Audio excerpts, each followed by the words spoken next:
ওম নমঃ শিৱায়। স্বাগতম জনাইছোঁ আপোনালোকক অন্য এটি নতুন ভিডিঅ'লৈ। ধনু ৰাশিৰ সম্পৰ্কে মহত্বপূৰ্ণ গোপনীয়তা যিয়ে সকলো ৰহস্য উদ্ঘাটন কৰিব। আপোনাৰ ৰাশি যদি ধনু বা যদি আপোনাৰ ধনু ৰাশিৰ কোনো চিনাকি ব্যক্তি আছে, আপুনি যদি তেওঁৰ বিষয়ে জানিব বিচাৰি আছিলে, এই ভিডিঅ'টো আপোনাৰ বাবে অতি গুৰুত্বপূৰ্ণ। কাৰণ এই ভিডিঅ'টোৰ মাধ্যমেৰে আপুনি জানিব পাৰিব ধনু ৰাশিৰ ব্যক্তিসকলৰ বহুতো গোপনীয়তা কথা। আৰু এনেকুৱা কিছুমান কথা যিয়ে আপোনাৰ জীৱনত হয়তো আগবাঢ়ি যোৱাত বহুতে বেছি সহায় কৰিব। আৰু এনেকুৱা কিছুমান গুণ অৱগুণ যি আপোনাৰ লগত মিলে নে নিমিলে আপুনি সেইটো জানিব পাৰিব। আজিৰ এই ভিডিঅ'টোৰ যি কাৰ্যক্ৰম আছে, সেই কাৰ্যক্ৰম আপোনাৰ জন্মৰ ৰাশি, আপোনাৰ যি চন্দ্ৰ ৰাশি, সেই ওপৰত আধাৰিত কৰি বনোৱা হৈছে। সৰ্বপ্ৰথমে জানো আহক ধনু ৰাশিৰ লোকসকলৰ ব্যক্তিত্বৰ বিষয়ে, গুণ অৱগুণৰ সম্পৰ্কে। ধনু ৰাশি ৰাশিৰ তালিকাৰ নৱম স্থানৰ ৰাশি, যাৰ অধিপত্য হ'ল দেৱগুৰু বৃহস্পতি। ধনু ৰাশিৰ প্ৰতীক চিহ্ন হ'ল হাতত ধনু লৈ থকা এজন ব্যক্তি। ধনু ৰাশি এক অগ্নিতপ্ত ৰাশি হয়। ধনু ৰাশিৰ লোকসকল পৰোপকাৰী হয়। তেওঁলোকে লোকক উপকাৰ কৰি ভাল পায় আৰু কোমল অন্তৰৰ লগতে মনৰ বহুতে বেছি ধনী হোৱা দেখিবলৈ পোৱা যায়। তাৰোপৰি ধনু ৰাশিৰ লোকসকল জ্ঞানী হোৱা দেখিবলৈ পোৱা যায় আৰু আনে বা অন্য লোকে তেওঁলোকক জ্ঞান দি থকাটো এওঁলোকে ভাল নাপায়। কোনোবাই যদি এওঁলোকক ওপৰা ওপৰি কথা কয়, তেওঁলোকে সেইবোৰ কোনো কাৰণতে পচন্দ নকৰে, কিয়নো এওঁলোক নিজেই নিজৰ জ্ঞানেৰে পৰিপূৰ্ণ হৈ থাকে। ধনু ৰাশিৰ লোকসকল জ্ঞান দিয়াৰ ক্ষেত্ৰত তৎপৰ হৈ থকাৰ লগতে আনক দিহা পৰামৰ্শ দিয়া ক্ষেত্ৰত আগবাঢ়ি থকা ধৰণৰ দেখিবলৈ পোৱা যায়। আৰু এওঁলোকে এবাৰ কথা যদি ক'বলৈ আৰম্ভ কৰে, সেই কথাৰ সমাপ্তি নোহোৱালৈকে তেওঁলোকে সেই কথা এৰি নিদিয়ে। আৰু লগতে এওঁলোক নিৰ্দয় হয়, নিৰ্ভীক হয়। এওঁলোকৰ কোনো ধৰণৰ কথা ক'বলৈ ভয় কৰা ধৰণৰ প্ৰকৃতি দেখিবলৈ পোৱা নাযায়। যিহেতু ধনু ৰাশিৰ প্ৰতীক চিহ্ন হ'ল হাতত ধনু লৈ থকা এজন ব্যক্তি, সেইকাৰণে এওঁলোকে কোনো ব্যক্তিৰ প্ৰতি, কোনো বস্তুৰ প্ৰতি ভয় ভাৱ থকা দেখিবলৈ পোৱা নাযায়। এওঁলোক সকলো ক্ষেত্ৰতে আগবাঢ়ি থকা ধৰণৰ হয়। ধনু ৰাশিৰ লোকসকলে সহায় কৰি বা বেলেগৰ উপকাৰ কৰি থকা ধৰণৰ হয়। লগতে এটা গুণ এওঁলোকৰ মাজত সদায় দেখিবলৈ পোৱা যায় যে যিকোনো কঠিন কামক এওঁলোকে সহজে সম্পূৰ্ণ কৰি তুলিব পাৰে। কাৰণ এওঁলোক উচ্চ বৌদ্ধিক ক্ষমতাৰে পৰিপূৰ্ণ হৈ থকা ধৰণৰ হয়। এওঁলোকৰ জ্ঞান, এওঁলোকৰ বুদ্ধি বহুতে বেছি বেলেগৰ তুলনাত দেখিবলৈ পোৱা যায়। সেইকাৰণে যিকোনো কঠিন পৰিস্থিতি আহিলেও বেলেগে নোৱাৰা কামটো এওঁলোকে কষ্ট বা বুদ্ধিৰ জৰিয়তে কৰিব পাৰে। এনে কিছুমান গুণ এওঁলোকৰ ব্যক্তিত্বত দেখিবলৈ পোৱা যায়। আৰু এওঁলোকৰ কিছু দুৰ্বলতাও আছে, যেনে এওঁলোক অগ্নিতপ্ত ৰাশিৰ হোৱাৰ বাবে সোনকালে এওঁলোকৰ খং উঠা ধৰণৰ হয়। এওঁলোকে খুব সোনকালে খং কৰে। সেইকাৰণে এওঁলোকৰ ওচৰত কথা বতৰা কওঁতে বা কোনো ধৰণৰ কাম কৰোঁতে সাৱধান হোৱাটো প্ৰয়োজনীয়। এওঁলোকে বন্ধু সংগ কম মাত্ৰাত ৰাখে, অৰ্থাৎ বহুত বেছি বন্ধু বান্ধৱ এওঁলোকে নবনায়। যদিও এওঁলোকে বহুত বেছি বন্ধু বান্ধৱ নবনায়, গুণেৰে পৰিপূৰ্ণ লোকৰ সৈতেহে এওঁলোকে মিত্ৰতা কৰে। এওঁলোকে ঘূৰা ফুৰা বা ভ্ৰমণ কৰি ভাল পায়। বিশেষকৈ পাহাৰীয়া স্থান, সাগৰীয়া স্থান, এইবিলাক জেগাত নৈ, পৰ্বত, পাহাৰ এইবিলাকৰ সৈতে তেওঁলোকে ফুৰি বহুতে বেছি ভাল পায়। তেওঁলোকৰ চখ সেইবোৰ ক্ষেত্ৰত বেছি হোৱা দেখিবলৈ পোৱা যায়। ধনু ৰাশিৰ লোকসকল গভীৰ জ্ঞান, অধ্যয়ন, ইতিহাস আদি জনাৰ প্ৰতি তেওঁলোক বহুত বেছি আগ্ৰহী হৈ থাকে। তেওঁলোকে সদায় এনেকুৱা ধৰণৰ মিষ্টিৰিয়াছ বস্তুবোৰ জানি বা ঐতিহাসিক বস্তুবোৰ জানি ভাল পায়। আৰু লগতে ভগৱানৰ প্ৰতি আধ্যাত্মিকতা, ধাৰ্মিক আৰু কলাত্মক গুণেৰেও এওঁলোক পৰিপূৰ্ণ হোৱা দেখিবলৈ পোৱা যায়। এওঁলোকে ভগৱানৰ সৈতেও জড়িত হৈ পৰে। মন্দিৰ, নামঘৰ, যিকোনো ধৰ্মীয় স্থানত তেওঁলোক যায়। আৰু এওঁলোকৰ গাত বহুতো গুণো আছে। কোনোবাই হয়তো বহুত বেছি ভাল আৰ্ট কৰিব পাৰে বা কিবা এটা বজাব পাৰে, কোনোবাই গান গাব পাৰে, তেনেকুৱা প্ৰকৃতিৰ। ধনু ৰাশিৰ লোকসকল ক্ৰীড়া অৰ্থাৎ খেলা ধূলা কৰাৰ ক্ষেত্ৰত বা এওঁলোকে যান্ত্ৰিক যি ধৰি লওক টেকনিকেল যিটো বিষয় আছে, যেনেকুৱা IT, IIT, IIT, তথা প্ৰযুক্তিবিদ্যা এইসমূহ যি বিষয় আছে সেই বিষয়সমূহক বিশ্লেষণ কৰিব পৰা বা বুজিব পৰা গুণ বা ক্ষমতা অধিক মাত্ৰাত এওঁলোকৰ মাজত দেখা পোৱা যায়। অৰ্থাৎ এইটোৱে ক'ব বিচাৰিছে যে তেওঁলোকে যিবোৰ বস্তু টেকনিকেলি জড়িত হৈ আছে, লাগিলে সেয়া কম্পিউটাৰৰ লগতে হওক বা মেকানিকেল বস্তুৰ লগতে হওক, সেইবোৰ বস্তুত তেওঁলোকে নিজৰ যি ব্যক্তিত্ব আছে বা নিজৰ যি জ্ঞান আছে সেইসমূহ তেওঁলোকে দিব বিচাৰে, তেওঁলোকে সেইসমূহ জানিব বিচাৰে। প্ৰেম সম্পৰ্কীয় ক্ষেত্ৰত ধনুৰাশিৰ লোকসকলে সমস্যা বা অসুবিধাৰ সন্মুখীন হোৱাৰ লগতে কিবা নহয় কিবা বিষয়ক লৈ তেওঁলোকৰ সম্পৰ্কত তৰ্কত লিপ্ত হৈ পৰে আৰু তেওঁলোকৰ ঘৰ পৰিয়ালত কোনো কাৰণ নথকাকৈ কাজিয়া বা তৰ্কৰ সৃষ্টি হোৱা দেখিবলৈ পোৱা যায়। গতিকে প্ৰেমৰ ক্ষেত্ৰখনত অকণমান আপুনি ধ্যান দিব লাগিব। ধনুৰাশিৰ লোকসকলৰ মাজত অন্তৰ্দৃষ্টি, এই যি বেলেগক কিবা এটা বস্তুত দেখাৰ ক্ষেত্ৰতে হওক বা চোৱাৰ ক্ষেত্ৰতে হওক, সেই যি অন্তৰ্দৃষ্টি আছে সেই অন্তৰ্দৃষ্টিৰ গুণ অধিক মাত্ৰাত দেখিবলৈ পোৱা যায়।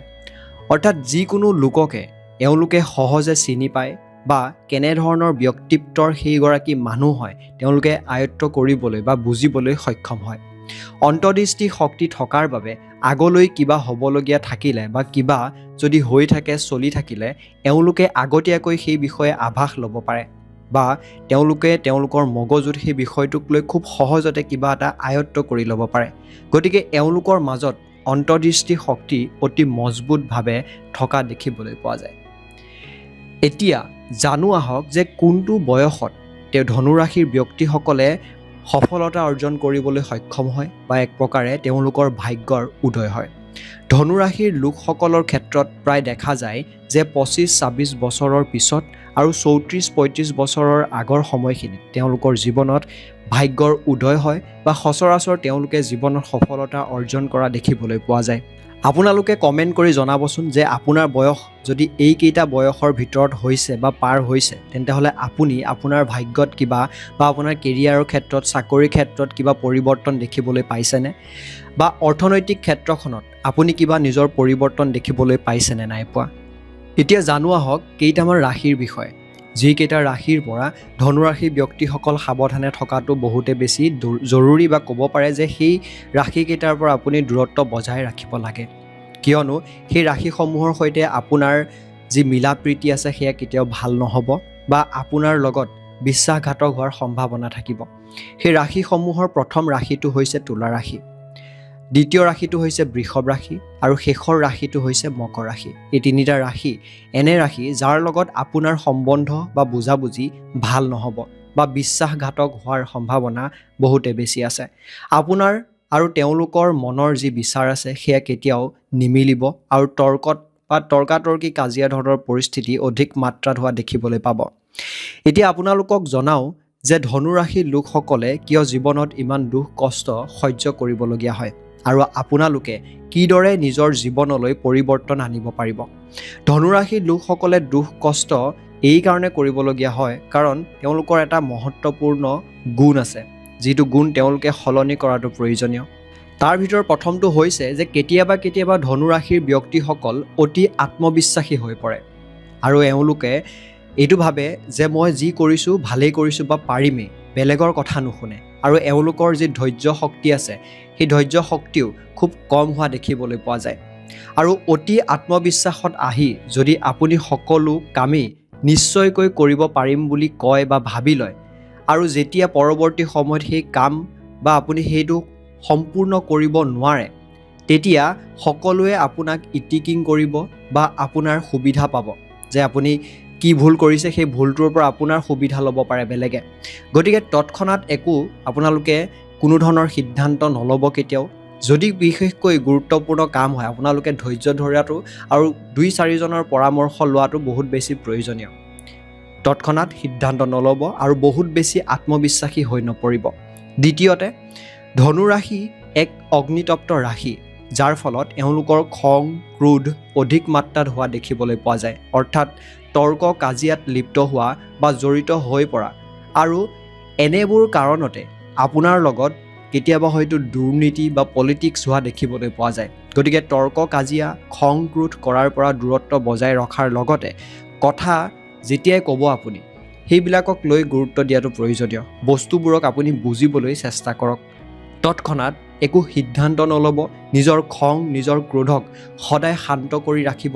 নহ'লে আপোনাৰ প্ৰেম সম্বন্ধীয় ক্ষেত্ৰত, আপোনাৰ বৈবাহিক জীৱনৰ ক্ষেত্ৰত বা আপোনাৰ সাংসাৰিক পাৰিবাৰিক ক্ষেত্ৰত, কৰ্মক্ষেত্ৰত, চৰকাৰী কাৰ্যৰ ক্ষেত্ৰত, যিকোনো ধৰণৰ সেইবিলাকত আপোনাৰ সমস্যাত পৰিব লগা হ'ব পাৰে।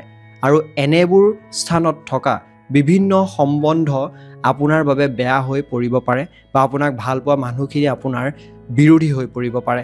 সেইকাৰণে খং, ক্ৰোধ বা যিকোনো ধৰণৰ সিদ্ধান্ত লওঁতে আপুনি সাৱধান হ'ব লাগিব। তৃতীয়তে, আপোনাৰ মাজত নিষ্ঠাবান আৰু দয়ালু গুণ দেখা পোৱা যায়। কিন্তু যদিও দেখা পোৱা যায়, কোৱা হৈছে যে কাৰো ওপৰত তৎক্ষণাত বিশ্বাস নকৰিব আপুনি। হয়, আপোনাৰ মাজত সেই গুণটো আছে, আপুনি বেলেগক সহায় কৰিব বিচাৰে, কিন্তু এইটো নহয় যে কাৰোবাক চকু মুদি আপুনি বিশ্বাস কৰিব। আপোনালোকে এনেদৰে কাকো বিশ্বাস যাতে নকৰে, কাৰণ আপোনাৰ ওপৰত কেতিয়াবা হয়তো সেই বিষয়টোৱে চকু মুদি যি বিশ্বাস কৰে, সেই বিশ্বাস কৰা বিষয়টোৱে আপোনাক সমস্যাত পেলাব পাৰে। ধনুৰাশিৰ লোকসকল বুদ্ধিয়ক, জ্ঞানী, অন্তৰ্দৃষ্টি শক্তিৰে পৰিপূৰ্ণ হ'লেও কেতিয়াবা অন্য লোকে আপোনালোকৰ ক্ষেত্ৰত ভাল ব্যৱহাৰ কৰিলেও আপুনি হয়তো তৎক্ষণাত কেতিয়াবা অধিক গহীন হৈ পৰা ধৰণৰ হৈ পৰিব পাৰে। গতিকে অধিক গহীন আৰু পজেচিভ নহ'ব। পজেচিভ হোৱাটো বেয়া আপোনাৰ কাৰণে বহুত বেছি। আৰু লগতে বেছি নিষ্ঠাবান আৰু দয়ালু হৈ নপৰিব কিছু লোকৰ সন্মুখত। কাৰণ চবৰে আগতে যদি আপোনাৰ দয়ালু, আপোনাৰ যি স্বভাৱ আছে দেখুৱাই দিয়ে, কোনোবাই হয়তো আপোনাৰ সেইটোৰ বেয়া সুবিধা ল'বও পাৰে। নহ'লে আপুনি বিশ্বাসঘাতকতাৰ সন্মুখীন হ'বলগীয়া হ'ব পাৰে আৰু সমস্যাত ভুগিবলগীয়া হ'ব পাৰে। এয়া আছিল ধনুৰাশিৰ সম্পৰ্কে কিছু তথ্য। আশা কৰিছোঁ আপুনি জানি ভাল পালে। যদি আপোনাৰ ৰাশি ধনু হয় কমেণ্ট কৰিব আৰু ভিডিঅ'টো এটা লাইক কৰিবলৈ নাপাহৰিব। যদি ইয়াৰ আগত আপোনাৰ কিবা ৰাশি আছিলে, ধনুৰ আগত মেষ ৰাশিৰ পৰা ধনুৰাশিৰ মাজত কিবা যদি আছে, মোৰ চেনেলত বা এই ভিডিঅ'টোৰ ডেছক্ৰিপশ্যনত গৈ সেই ভিডিঅ' কেইটাও আপোনালোকে উপভোগ কৰি ল'ব পাৰে। অন্য এটি নতুন ভিডিঅ'ৰ সৈতে লগ হ'ম, তেতিয়ালৈকে ধন্যবাদ।